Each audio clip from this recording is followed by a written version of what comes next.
Hello and welcome to this month's insaka. One of our talks today is on women, media and popular culture in Kenya, and the other on conservation in Tanzania from the lens of warriors, and I hope Masai Morans, women and wildlife. Our first talk reflects on how women are represented in popular culture and media. It explores what these representations are about, how they might reinforce violence against women, and how resistance might feature in these spaces. About our second talk, we are all aware of the importance of conservation, and we also know that a great deal needs to be done. We shall be hearing about the balancing acts involved between humans and wildlife, and about the next generation of local conservation leaders. Our two speakers today are Dina Ligaga and Amy Dickman.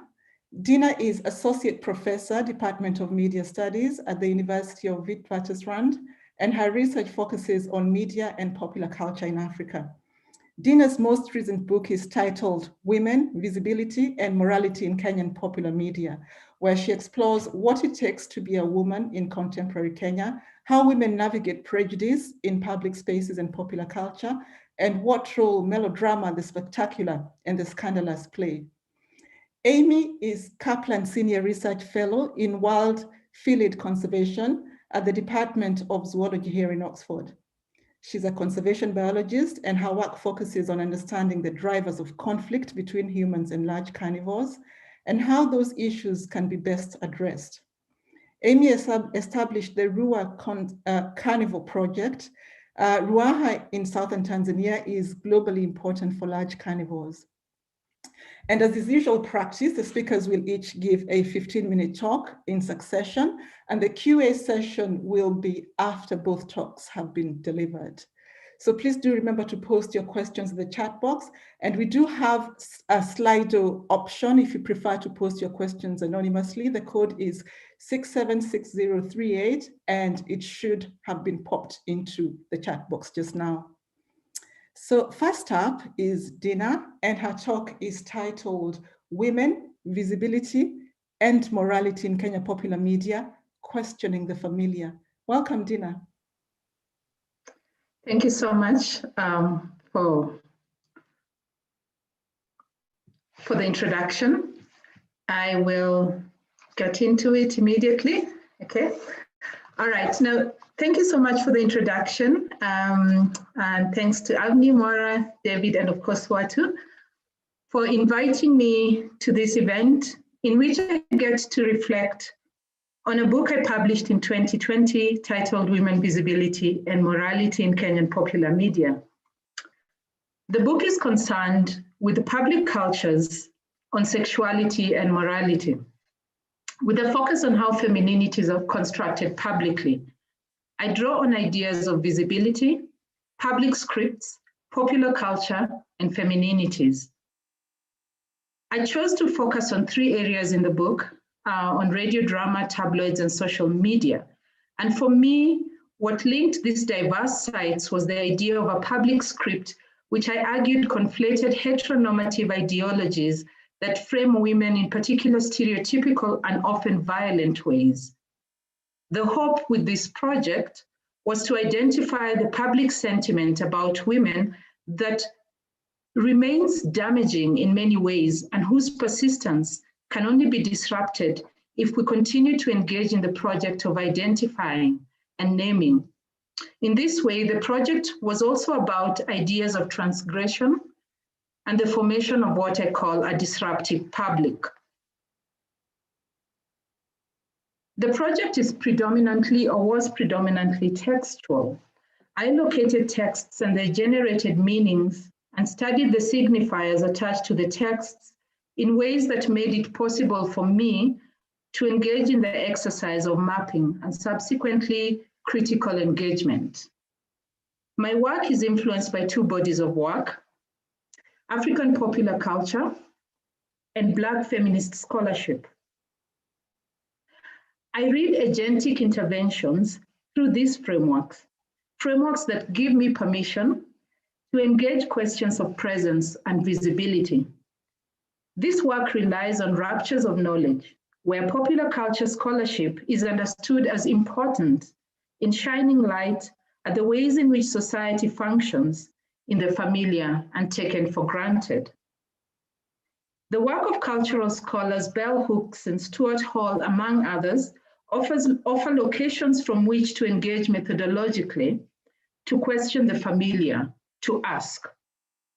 The idea is to use local examples to disrupt normative cultural practices. And for me, when I use the idea of visibility, I locate it in today's age of mobile telephony and digital democracies, where more marginalized voices are engaging publicly more than ever before.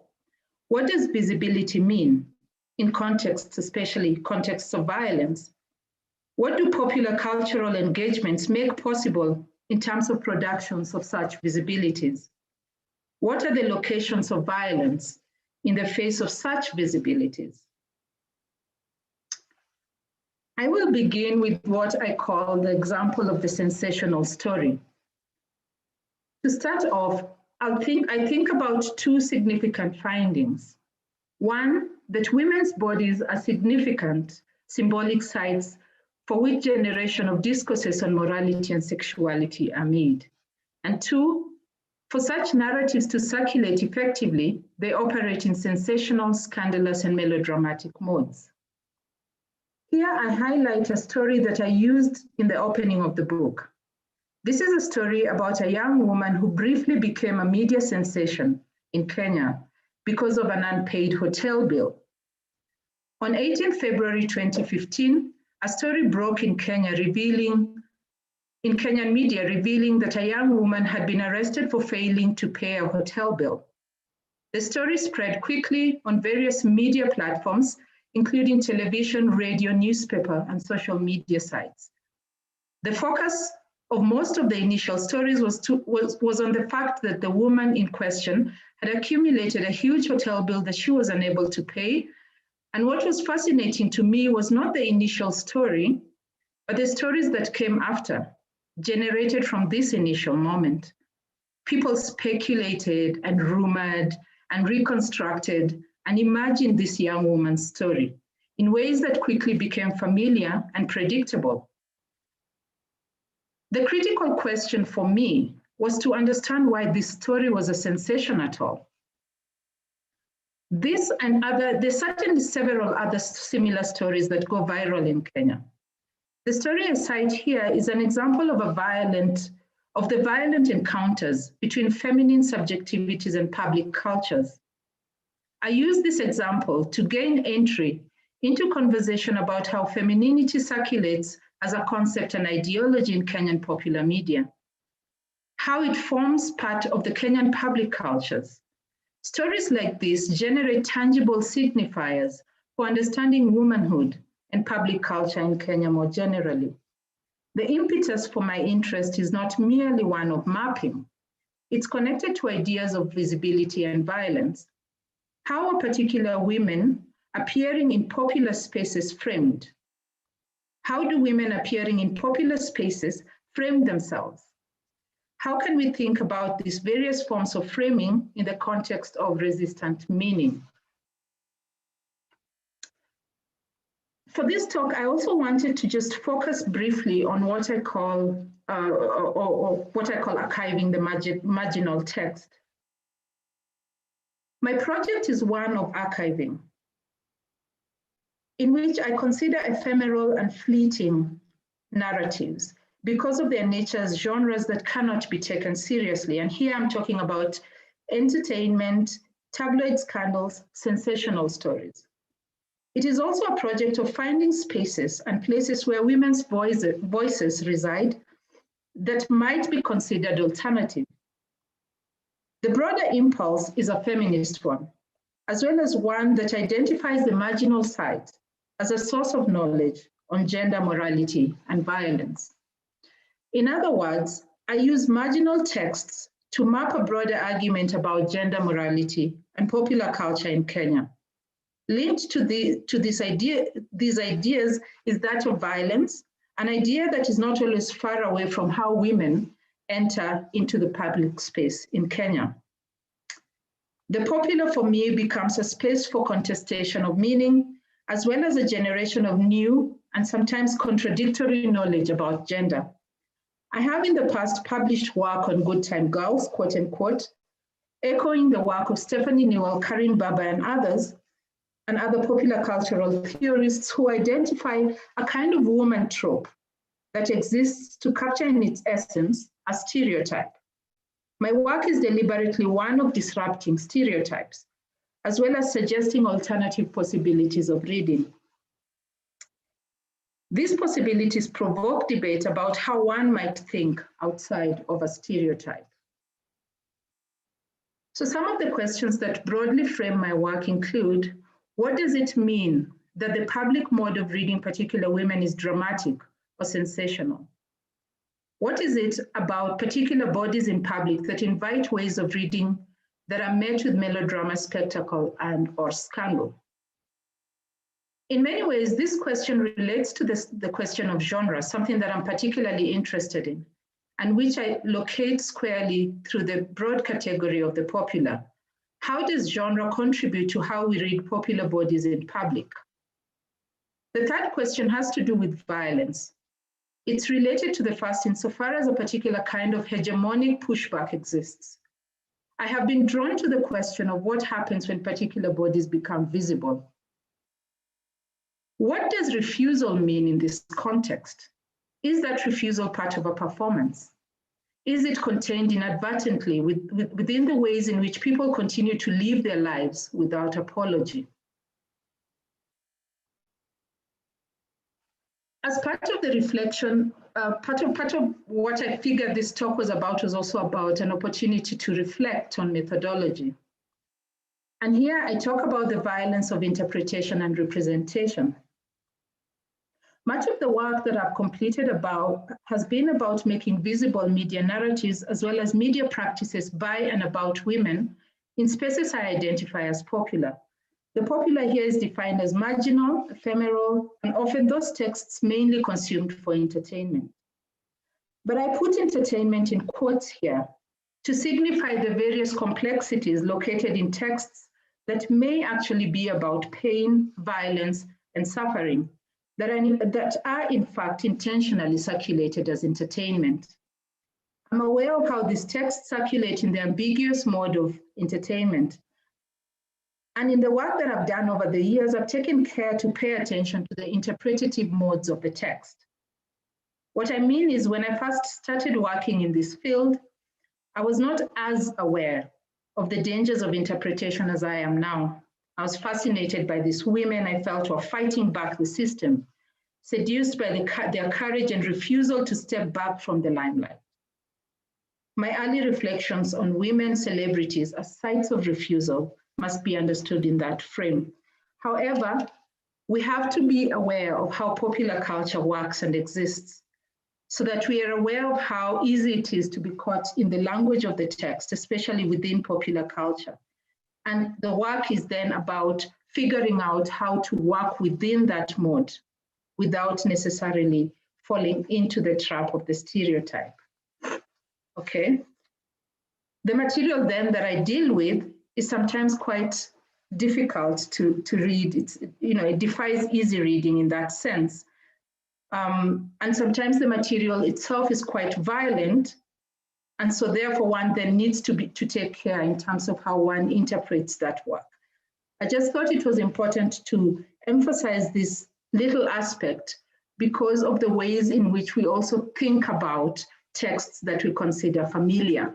We think about them as easy, but are they easy? Yet part of my drive to do the work that I do is to locate moments in history within their contexts. I see my work as contributing to an ongoing conversation about where to place marginal characters in history.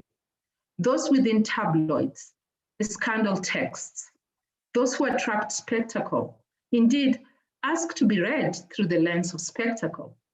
My questions are around what this means in a broader system of meaning where the very visibility of particular subjects is often rendered invisible through various acts of violence.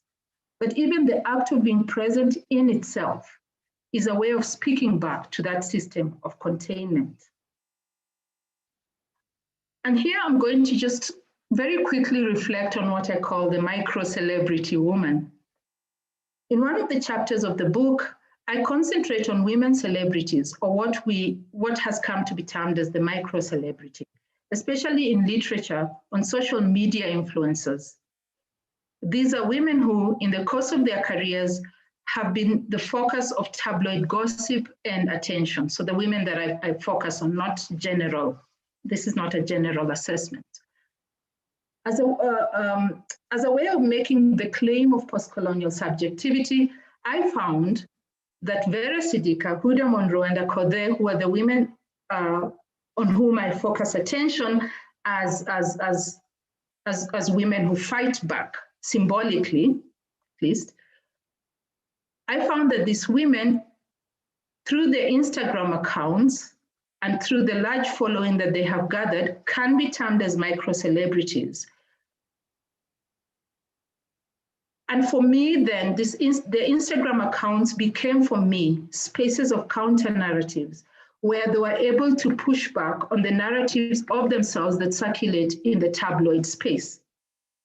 This is where they were able to tell us what they wanted, how they wanted the public to perceive them, and what they wanted the public to see them as.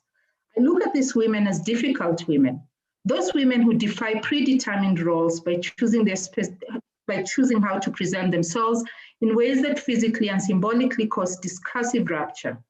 They are consistent in their refusal to disappear. I engage in the theoretical possibilities for imagining oneself outside the confines of institutional boundaries of prescribed moral behavior. In conclusion, I want to say that women situate themselves variously in public, of course. Even then, there is such a thing as the transgressive body that refuses to conform. These are bodies that acquire particular meanings in contexts where their refusals are strongly opposed. In Kenya and South Africa, the growing violence against women could be read in this context. In my book, I speak to how such forms of violence intermingle with popular culture. I think it's important then that we pay attention to these narratives. Thank you. Thank you very much, Dina, for bringing to sharp focus how media can be both punitive for women, but then also simultaneously used as a place for contestation where the women fight back, and especially with the opening up of the spaces with social media and so on.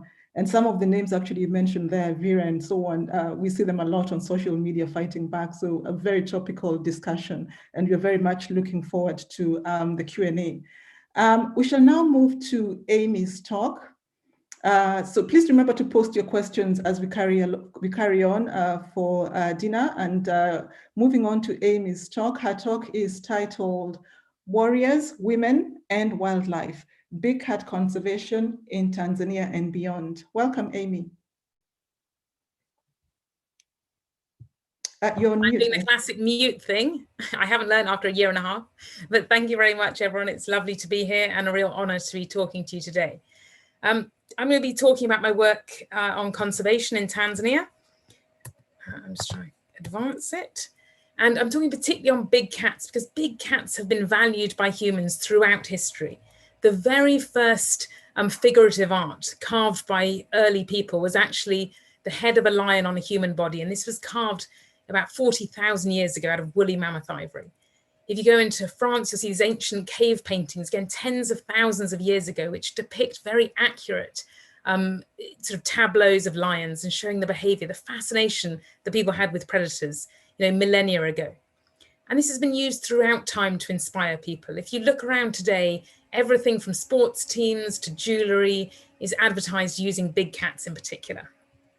And they have huge real value. It's not just sort of in these icons. They actually have great ecological value. If you have top carnivores, then you tend to have a healthy ecosystem. You have all the habitat you need to support the full diversity of wildlife. They generate important economic revenue for countries and local communities through things like tourism and sometimes trophy hunting. And they have important existence value. Just even if people never get to go out to the wild, they like to live in a world where we know that these big, scary animals still exist. but they're under huge threat despite all that value. Cheetahs, for example, have disappeared from over 90% of their historic range. While people are surprised to know that one of the most iconic animals on the planet, probably the lion, there are now fewer wild lions left than rhinos. And so there are around 24,000 lions left in less than 8% of their historic range. And that means there are 14 times fewer lions left than either elephants or gorillas. But bizarrely, we don't tend to hear about the crisis for lion conservation as much. And the main causes of that decline are habitat loss, prey loss, and conflict with local people. So looking at where I work in Tanzania, which is the most important country in the world for lions, probably has about 40% of the world's lions. And I work specifically in the Ruaha complex in the center, which has around 8% of the world's lions. And another thing that people don't realize about lions is how much they rely on human-dominated land. Yeah, they do rely on core protected areas, but they range extensively beyond that onto land that is relied upon often by very poor people. And there are poverty traps with these people who coexist with lions. They tend to have poor education in these remote locations. They tend to have poor healthcare and poor nutrition. So they're already under pressure. Then they're living with some of the most significant carnivore populations left on the planet. And when those carnivores impose additional costs, like killing livestock, it has a huge economic costs and also cultural costs in societies where livestock are very important for local people. And that in turn, unsurprisingly, leads to very high levels of killing. So particularly around Ruaha in southern Tanzania, we found the highest documented rate of lion killing anywhere in East Africa in modern times. And so there was an immense amount of killing when I first turned up there. And so I started a fellowship to try to understand what were the drivers of this killing and could we try to reduce it in any way. And when we started to work, I did my PhD in this landscape and we found lots of conflict, but people said we're not really killing the lions. Clearly there was a lot of killing going on. And we ended up, when we asked people, they said, you've got to talk to the Barabeg tribe. They're the ones doing most of the lion killing. So we set up our research camp, just myself and 2 Tanzanians, on village land with the Barabeg and tried to engage with them. And Watu at the beginning mentioned Maasai Moran, and actually the Barabeg are kind of a sister tribe to the Maasai, but are known locally and more widely as being very, very resistant to engaging with outsiders. And we found that was very much the case. It took us 2 years to even have the first meeting with the Barabegs. It's extremely difficult to engage. And actually, after we tried all the ways in the book about engaging using the sort of traditional anthropological approaches to trying to actually broach social barriers, we put up a solar panel at camp to try to charge our laptops. And then the Barabeg turned up to charge their mobile phones. And to me, this was, I kick myself to this day for not thinking about it, because of course the Barabeg, like everyone else, rely on their mobile phones hugely. And again, Dina touched on this earlier about the age of sort of social media and how important this is. And so far from having to walk previously, several kilometers to charge phones, people now had a charging hub right in the sort of pastoral areas and would come. And it wasn't an immediate transformation, but it was the start of a relationship building and being able to actually talk to each other and work out different perspectives. And when we actually started to be able to talk more, there were 4 key drivers of why people were killing this many carnivores. The first and the obvious one was a tax on livestock. And as I've touched on, this is a major cost for vulnerable households. About 18% of their annual cash income was being lost because of predation. The second one, and probably more importantly, was that people saw very few or no benefits from wildlife presence. And those few benefits that were there were very unevenly distributed. So people who, for instance, were employed in the tourist camps tended to be from one village close to the camp. So the people who were actually suffering the costs weren't those who were getting the benefits from wildlife presence. And then also, and this is really important for us to understand, there were big cultural issues. So men were spearing lions so they would get money and status.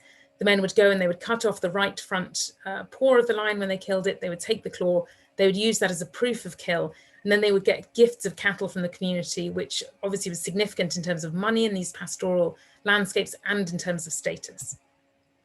And fourth was this lack of conservation awareness. People had no clue that lions were so threatened because they're still relatively common around Ruaha. And obviously it just wasn't a priority for people because they had other things to be concerned about. So once we knew how complicated it was and what the drivers were, we started to try to address them. We didn't really know how to deal with many of them. The most obvious one to deal with was reducing attacks. And so we started with reinforcing livestock enclosures because 2/3 of attacks happened in poorly constructed livestock enclosures. So we worked with communities. We provided 75% of the cost of reinforcing livestock enclosures with wire. these look ridiculous. If you went to a zoo and this was their lion exhibit, you would leave pretty quickly and report them to the authorities. But actually, these were really effective. These have reduced attacks by about 95%. So this was a great first step. But what you don't want to do is just protect livestock at night and let them out in the morning to slightly hungrier predators. You've got to deal with reducing attacks on grazing livestock as well. So I'd worked beforehand in Namibia with the Cheetah Conservation Fund, and we ended up importing some specialized livestock guarding dogs from them. And these look ridiculous. When you take them, first of all, to local people, they say, are you crazy? You know, have you seen a lion? That, you know, they can eat that for breakfast. But actually they grow up into being very intimidating looking dogs. They've been bred for millennia to protect livestock from carnivores.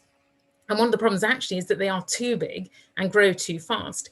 And so if you're dealing with people in food insecure situations, can you possibly expect people to invest in the dog? And so this is something we're now looking at, crossbreeding these dogs with the local dogs and seeing if that could be a better approach, even though they did prove very effective at what they were doing.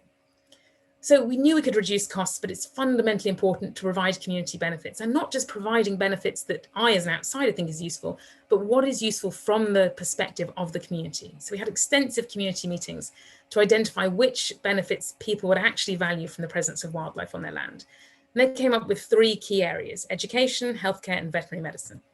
And we developed programs with the communities for all of these things. So we started with a twinning program because we had no funding, where we would twin local village schools with international schools and provide sort of basic equipment to the schools. And this was really useful and, you know, useful locally. Then we invested in scholarships. So we provided over 40 of these Simba scholarships where the students go all the way through secondary school. This was the only time we went against the community because they didn't want the girls to have the scholarships. And we said it's fundamentally important from everything we know that girls' education is invested in. And so we wanted half these put aside for girls. And now, interestingly, the community is seeing that a lot of these girls are doing well in these and going on to college, and we're supporting them through college. So there's been quite a transformative shift in the views of female education. We also do a porridge project where we feed over 800 children daily, because that was identified as a key missing gap in education. This has been hugely, really important locally. People really value this part of the project. And then we worked on healthcare, particularly with women, looking at infant and neonatal healthcare in particular. So this was all good, and we also worked, on veterinary medicine, so reducing losses to disease. But then we found that, of course, people liked the benefits and they liked the project, but they were still killing wildlife because they weren't tying it to wildlife presence. So then we started working with them to engage them in monitoring their own wildlife on their land. And we did this using camera traps and basically worked with them to develop a system where every wildlife would get a certain number of points, with more points for more conflict causing species. So a dik-dik would get 1,000 points, primates would get 1,500, lions 15,000, and the African wild dog was the top spot at 20,000 points. And so this spot from Mahaninga village got the village 340,000 points, and those points were translated into extra healthcare, education, and veterinary benefits. And this has now become the major driver of community development in this area. For cultural issues, we asked warriors how they could get money and status without killing lions and what would actually be meaningful to them. We invested in a lion guardian style program where young men get jobs and status and training through conservation rather than killing. And in terms of what else would give them status, they identified literacy. So we've done literacy and numeracy training with all these young warriors. They travel every year. They've become really well-known and respected voices in the communities. For improving conservation awareness, we've done park trips and we do educational DVD nights. We recognized that a lot of the films we were showing were Western ones that didn't really represent them. So now we're making a film about these communities in their languages and also showcasing them in local language storybooks where they are represented as the Barabeg for the first time. It's fundamentally important that this isn't seen as some sort of white savior thing at all. This has to be coming from within and driven by Tanzanians and ultimately taken on and developed by Tanzanians. So building capacity is absolutely central. This has gone from myself and the 2 Tanzanians to now a team of over 60 people, 95% of whom are local Tanzanians. And we know that it's working. So carnivore attacks have been reduced by over 60%. So that's important for local people economically and just for their cultural security. And the carnivore killing, importantly, has reduced by over 80%. And we have gone from people running away and not wanting to engage with us for 2 years to actually becoming a valued part of the local community. And it's fascinating to see that the women have been a central part of that. And the women, because they particularly, a lot of the benefits have been focused on the women, they are the ones that have stood up increasingly to the warriors and said, we want to change what's happening here. We had one case where the young men went out on a lion hunt into the in local village land, and the women stood up, called them back, which we could never have done, and said to them, you are killing the very thing that is enabling us to give birth safely and educate our children. So they put on a ban in lion and elephant hunting on the village land, caused a lot of discussions that we could never have had. But it was amazing to see these people sort of creating ownership and really driving that forward. But there is so much more that needs to be done. We need to scale up this work in Ruaha across different villages there, and there is so much more to be done beyond. Lions have halved their numbers in around 20 years. We don't have time to be wasting on this. We need to be scaling up and doing it as fast as possible. So one thing that we're doing right now is expanding the work with a new project into the Selous landscape, also in southern Tanzania. And that's really sort of very focused on working with partners down there, building Tanzanian capacity, particularly around understanding these carnivore dynamics and how to monitor in the best way, and then looking again at the conflict and which mechanisms from Ruaha could be expanded out to Selous in a useful way. But when we're looking at scaling, you cannot do it in a sort of piecemeal project by project approach. Collaboration is absolutely key if you're going to work at scale. And there were 6 of us who all happened to be women, interestingly, it wasn't designed this way, who got together, and we were really fed up with doing this sort of stuff in a competitive way, the way we all seem to be, if I happen to have a good idea, which is unlikely, but if I did, I'm not going to share it with other people because they're competitors for the grant money and stuff. And we just said, we haven't got time to be doing conservation like this. The scale of the matter is too big. It's too urgent. We need to work together. So we collectively formed, the 6 of us, 3 of these women are African, collectively formed the Pride Lion Conservation Alliance. And this is where we openly share our successes, more importantly, our failures, our ideas and our plans for how we scale up. And through that joined force, we are so much stronger about being able to scale up and do this work, and help each other across these different sites. And now Elaine, who is in that, I should have pointed out in that diagram, we are now merging our project, actually the Ruaha Carnivore Project, with her project to form a new organization called Lion Landscapes for Greater Impact. Because that conservation does focus too much on competition rather than collaboration, we wanted to show there was essentially a better way forward. So we have to work together, and we've now joined forces to become Lion Landscapes, which means we are working in Kenya, in Zambia, and in Tanzania, sharing all these best practice approaches and just working with communities at the heart of this to work out how we can move this forward. We're scaling up successful approaches across sites. We're trying to be more efficient and effective, and we're developing new financial models for conservation as well. For instance, Lion Carbon, which is a premium carbon offset that businesses and enterprises can invest in, because we cannot rely on traditional economic models for conservation. We have to look at how we make this really a global effort. So our key aspects are going to be focused very heavily on mentorship and partnership and internship, because we have to bring more people with us. We have to grow training and support. And really, it's going to be key to empower local leaders in conservation, especially women. This is something that's happened through Pride. And we did this amazing African women's conservation leadership training just before the pandemic hit. And it was spectacular to see the energy and just the amazing women that came together. And I'm so excited to work with Pride and others to develop this in the way forward. And really just the take-home message is that community conservation needs us all. And when we think of community conservation, it isn't necessarily about these communities, though these people, of course, have to be at the heart of it, but it is a global community because these are globally appreciated species. And we need global joining of forces and excitement and investment to really make an impact, to make sure that biodiversity is secured and helps drive sustainable human development. Thank you very much. Thank you, Amy, for that very clear presentation and laying bare the very sort of complex situation and layers, and in this particular conflict, and carrying on the theme of conflict, because Dina was also speaking about a conflict earlier on, and there's a lot in there that's packed in there. And the first thing that pops into my mind is, you're a researcher, but you've clearly come with a very different model of research that is very broad and very unusual, in the sense that obviously researchers, one of the key things that they're supposed to be doing is, focusing on publishing papers, but you've gone beyond that, working with children. And I'd quite like to hear how that approach to your work has, sort of fits in as a different model to research. That's one question. And then very briefly, I'd like to hear more about, you mentioned women very quickly, the Maasai women, and how they took leadership in terms of ownership and speaking to the Maasai Morans. And by the way, I noticed quite a few very handsome ones in your photos. So maybe you can speak a little bit to that question of the role of women, because there's clearly a very strong local ownership, and it seems that the local women have a very strong voice in that.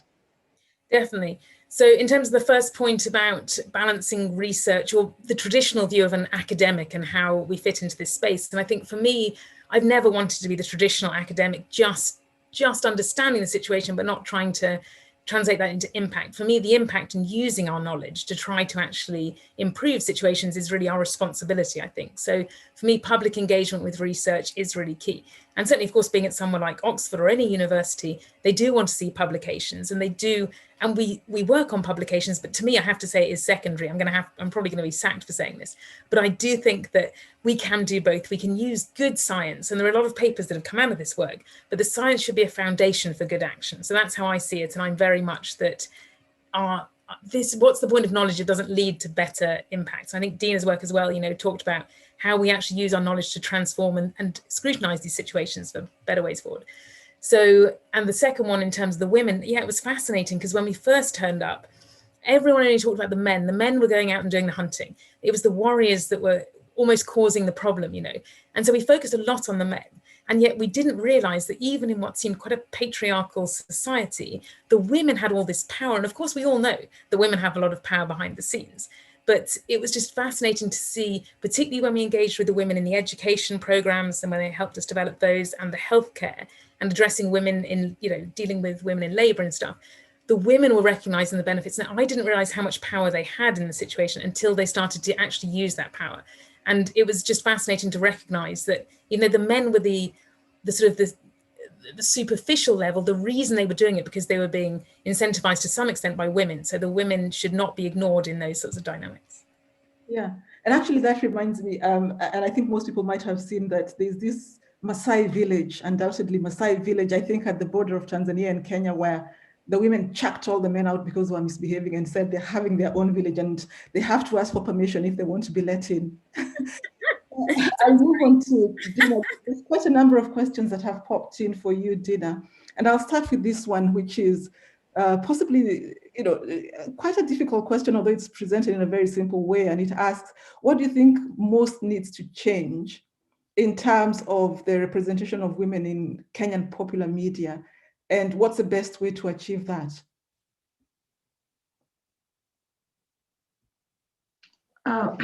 Thanks for the question. Yeah, that's a big question. So unlike Amy, some of us love to hide behind academia, right? So we raise the questions sometimes. But anyway, jokes aside, I think there's a lot that can be said about media practices and journalistic practices. And while I'm not a journalist and I do not want to pose as one and throw stones at anyone who, people are doing their work, I think it's about systems. And what happens for me and how I think about it is that the more we draw attention to the difficulties there are in systems and patterns, the more people become aware, and the more then we begin to think about how to bring in changes. I don't think it's something that can be done overnight. I don't think we can necessarily blame like a few individuals. This is part of a bigger culture. So it's a cultural shift that needs to happen. And I think that's the best way that I can answer that question. Yeah, and just to follow on that, there's another question here that's saying, given how often, the impact on media on women in terms of becoming sensational, the question is, how often does this translate to offline violence? Always, yeah. Okay, so I could see how that question would pop up because part of the argument that I make is there is a connection between sensational media and violence. Now, without being flippant about this, my argument generally is that the more we invest in sensational media, the more it helps to create a kind of sentiment, if you want, about how particular women and particular bodies, and this I'm using much more generally, how what is considered transgressive is seen. Often, so one of the examples, let me use a different example of an article that I published in 2014 after the murder of a young woman in Kenya. What happens is, for me, what always concerns me is the responses that emerge, that are generated around a particular event. The sensational story is in itself a sensational story. That's how the genre works. But it's the comments and people's feedback that is often of interest to me, because it also helps me to see how people think and continue to think about how particular bodies circulate in public. And so for me, it's not, it would be impossible for me as a cultural scholar or a literature scholar to connect that directly to violence. But what I'm trying to get at here is to say, with that attitude that you see generated post the story, right? It tells you something about the way in which particular bodies are thought about.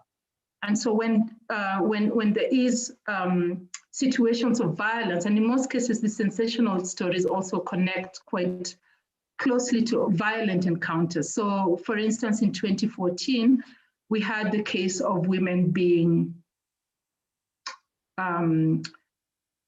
basically, women who are wearing miniskirts or being attacked, okay?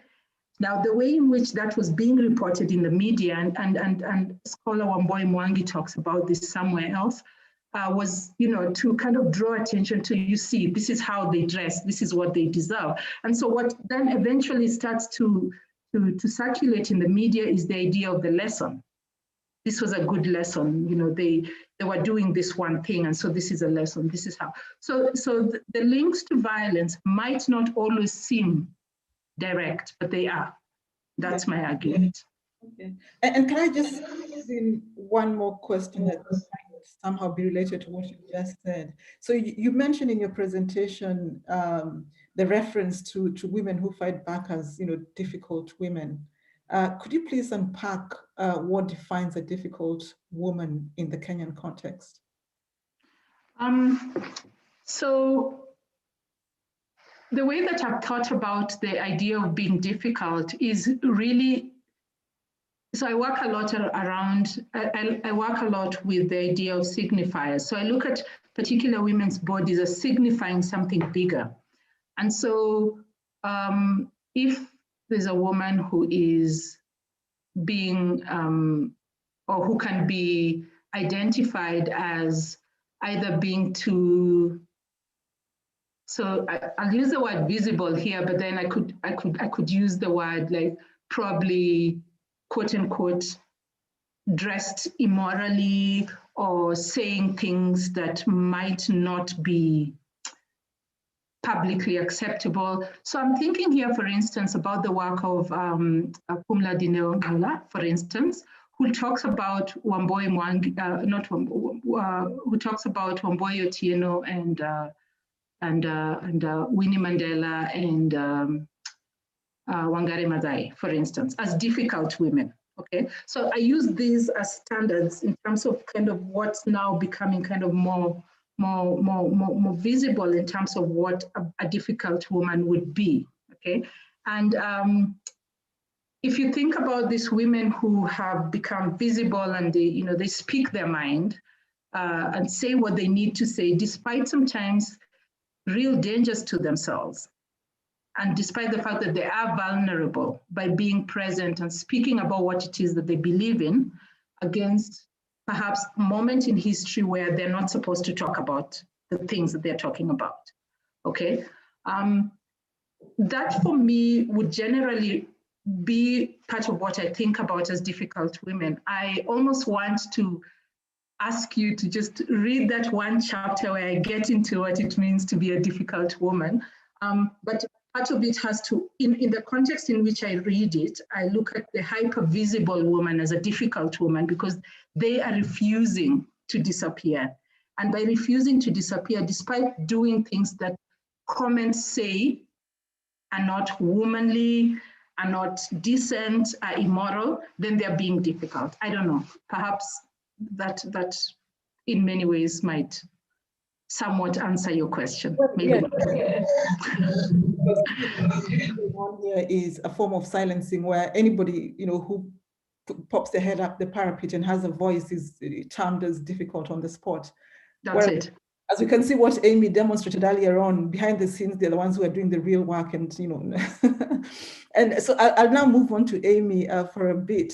So you've told us a lot about the people. There's someone here who's very keen to hear about the lions. What happens to the lions if they don't take the livestock? What's going to happen to their health? Well, that's a really good question, something that's really vital to consider in this landscape. And it's actually part of the reason that when we were using the community camera trapping, that we were awarding points for prey species as well. And in fact, most of the villagers were getting most of their points for having prey species. And we were finding that lions were often selectively choosing to predate upon wild prey over livestock. So, and there's a lot of wild prey still on these village lands. So you can absolutely have coexistence, I think, in these mixed systems, so only to a certain density maybe of lions, and it depends on social tolerance and things. But there was enough wild prey to sustain these large carnivores, but we needed to incentivize the conservation of the prey as well as the conservation of predators, because obviously without the first, you can't have the second. So that's why that program, which has been important in people coming and saying, well, maybe we should stop this guy poisoning, or maybe we should set aside this little bit of village land where we treat it in a different way. Those kinds of locally driven solutions so that they could maintain wildlife was a really important part of it. Okay, and I'm sure, Amy, you're expecting this question, so I'm sure you're armed to the teeth for it. So this is about your view on decolonizing conservation, because even in your presentation, there are many local people who are involved, and you began to touch on it. There are many local people who are involved, but we never really hear their voices. 100%. I am a huge fan of this. I think it's a major issue in conservation. We're writing a couple of papers at the moment on this, and it just hasn't been touched on. Conservation has such a colonial history, it's something that I think we need to talk about. And it's something in that group of when we talked about the African Women's Conservation Leadership Training, there was a lot that we talked about with this racism in conservation, colonialism in conservation. We have to start having these really awkward discussions, and they tend to be awkward on all sides, but we have to be brave enough to say, let's have those discussions openly. And I think particularly being in Oxford, my God, where you've got layer upon layer of conservation being colonialist and then Oxford's history with it all. So I think it's really challenging. And I think part of what we are doing now as Lion Landscapes is very much looking at how can we build capacity, but in a meaningful way that means that, it shouldn't be me leading this project, that we have, when we bring in, the last director that we brought in, we have these 3 director positions, was Kenyan. We want to build a board that is very, very locally driven in a meaningful way. So I think these are things that we have to not just do tokenism to, but really build and listen to the voices. And I think this is something that comes up a lot when you're in international spaces. You go from the field where you're dealing with the community, and then you go into the international space, and those local voices almost entirely disappear, even though when people are talking about Africa, it's their resources and it's their choices. And I think I find that deeply frustrating, that how do we amplify voices? How do we make sure that people listen? Because this happens a lot in various debates that I've been involved in, and we've had often hundreds of thousands of local people come together and try to get into these debates, and they tend to be ignored. So I don't know the solution to making those voices more visible, but it is something we need to be questioning a lot more and doing whatever we can to help it. Yeah, and there's quite a bit of interest on women, Amy, the women you've been working with. So I know you've addressed this question in a number of ways, but maybe it's worth raising it because I suspect this person would like to hear more about women in your initiative. So they say, would you speak a little bit more about initiatives you undertook to get the Maasai women involved, to be vocal about, what, and to say what they want and to see it happening? Definitely. So this all took sort of a long time, and it was a lot of listening rather than anything else, just trying to understand from people, because often what people first talk about, when we're talking about conflict resolution, you often find this dispute level, the first thing that people talk about, but it's often just a small bit of the actual dynamic that's going on, because then there's all these underlying issues that are feeding into that perception, and there's deep-rooted issues in culture and all these really things about your identity that really affect it. So it takes a long time to peel back some of those layers and to let those issues arise. I think the women in particular, we said to them, their voice became stronger almost over time when we started to work on the community benefits, that they really, the healthcare was important, and for them, giving birth safely was a huge thing, and then the education of their children. And as things went on and those became more dominant in our programs, their voices naturally became more dominant as part of it. And so it was something that I was uncomfortable about, almost, because I don't know how to impose. I don't want to impose anything in the way that I approach that kind of stuff. So that had to naturally almost evolve from within, and to try to be respectful of the space that it's happening in, but obviously to try to encourage that. And we had one woman who we hadn't really thought of how often this can just transform people's lives in different ways. We had one young woman that we had supported through sort of a scholarship program, and then she ended up being taken from her home in the middle of the night one evening and taken off for a forced marriage.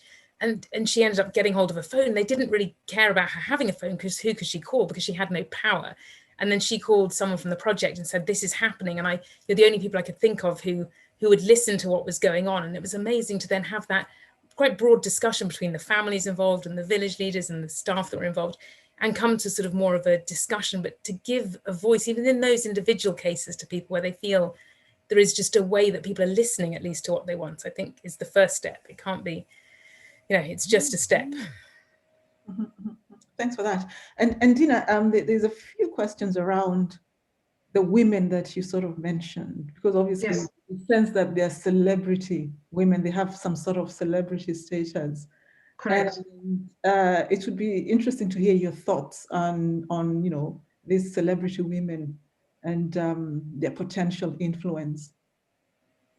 Okay, so I talk about Vera Sidika quite a bit in my work, straight from 2014 until the publication of the book that I published in 2020. And part of the draw that I have towards Sidika, there's quite a few women celebrities now, especially with digital subjectivities and that sort of thing. But I think I was first drawn to her precisely because she caused a sensation, if you want, in her appearance in a music video in 2014, I suspect, in which she immediately got, kind of congregated a particular kind of meaning around her and her body. And I remember the conversation then was that she was a socialite. There was Huda Monroe, and this is the tabloid terminology, okay, that I kind of use here. And what happened over the years is that these women have they've grown in their celebrity status, and more or less have become these business women who kind of run their lives in particular ways, sometimes, in many ways still very visible and very kind of defiant. And one of the things I remember, for instance, about Sidika is an interview she gave she had with journalist Larry Madowo for, I think it was Nation TV, which has an interview that might or might not be online anymore, because I think it was pulled. I don't remember the politics of it, but this is again part of the politics of the ephemeral text. And one of the things she said at that moment when was, again, it was this defiance, because Larry was kind of trying to get to, why do you do what you do? And do you listen to what people say about you? That kind of thing. And I remember one of her responses was, my body is my business and I have to take care of it. Because part of it was, the kind of controversy around, how expensive the stuff she wears and how she treats her body, and subsequently the fact that she had undergone a skin treatment and so on. And, the question was, are you, okay, so to put it plainly, Madowo was trying to get to, does this bother you, when people speak about you in particular ways? And she said, no, this is my business and this is who I am. And I think part of what draws me to her, as well as Huda Monroe and Akode, who's kind of slightly different. And again, this is something that one needs to unpack a little bit more. What draws me to these women is just their refusal to just live and, cower and feel shame or whatever it is that is brought on to them. And yeah, that's short of my answer. Yeah, thanks for that. And I'm going to mention Larry. We all know that journalists, for all the good work they do, they're also very good at creating conflict where none exists, because they are actually looking to sell stories and what have you and so on. But what I'm really wondering is, do these women out there, do they actually make a difference in terms of these spaces, the contestation and the rebellion? Do they really change anything, or they just help to create stories that sell? Not really. I think they do. And part of it has to do with, if you look at, for instance, the spaces that they kind of rule in, like Instagram spaces, they have their followers, and you look at what the kinds of comments that come through. Initially, you're bound to get very misogynistic comments, very sexist comments, that kind of thing. But after a while, people have gotten used to them, and then they kind of occupy a very different space. So whether or not, part of how I read this is they symbolically create something. They create a space of possibility. Whether or not that impact can be counted, I suppose that's work that I would leave to somebody whose research area focuses on impact, right? My work is to identify those patterns. My work is to see where those spaces could be created. And for me, what I then theorize is that symbolic rupture. What does it look like to be able to go out there and be you, do what you want to do, despite what people are saying, despite how you appear in that public, and what is being created in that space? What is the possibility there? Yeah. And for me, this is the most important aspect. So whether or not we can measure the impact of that isn't for me, this is the beginning of a conversation, and I'm hoping that it's the kind of conversation that one could then pick on and see, because part of how particular cultures stay on and live on has to do with specifically with the fact that nobody challenges, right? And what I'm saying is, just by virtue of existing, there's some challenge that is happening there. Yeah. And maybe my answer is not satisfactory, but for me, this is where I'm coming from. Well, I mean, it's quite clear that actually in both presentations, there's an element of women changing discourse. And possibly maybe that's a completely different, PhD to sort of explore that and understand how women are, because they probably do it very differently and, in a way that might look slow or hidden away, but it doesn't necessarily mean that it isn't there. And I know we are getting to the end of our time, so I'd like to ask both of you to give your last word for this. I'll start with you, Amy, if you have something you'd like to say to close this. No, I just think it's been fascinating. I think it's an amazing opportunity to learn from other people. And I've loved listening to what Dina's been saying, because they seem such diverse threads. You say, but there's actually these commonalities of who speaks up and how people are initially thought of, and then how people can disruptive and change it, and the power of women. So I think it's been really exciting. And yeah, thank you very much for the opportunity. Thanks, Dina. No, thanks so much. I'm just very grateful for this opportunity to reflect on the work that I do. And I'm quite happy that I was paired up with Amy, because then I get to hear something that for me, it's a different angle through which to think about how women can make change, and women can contribute. And perhaps the big idea is to start theorizing how how women enter into these spaces. Maybe we just haven't, or maybe we are doing it, but just kind of keep doing it more. That would be my sense of it. Yeah, and that's a good place to end this. So it remains for me to thank the speakers, and of course, a big thank you to the audience who have joined us from around the world. And we will be taking a 2-month break, and we shall be seeing you again in October, hopefully. So for now, it's goodbye, and thank you for joining us.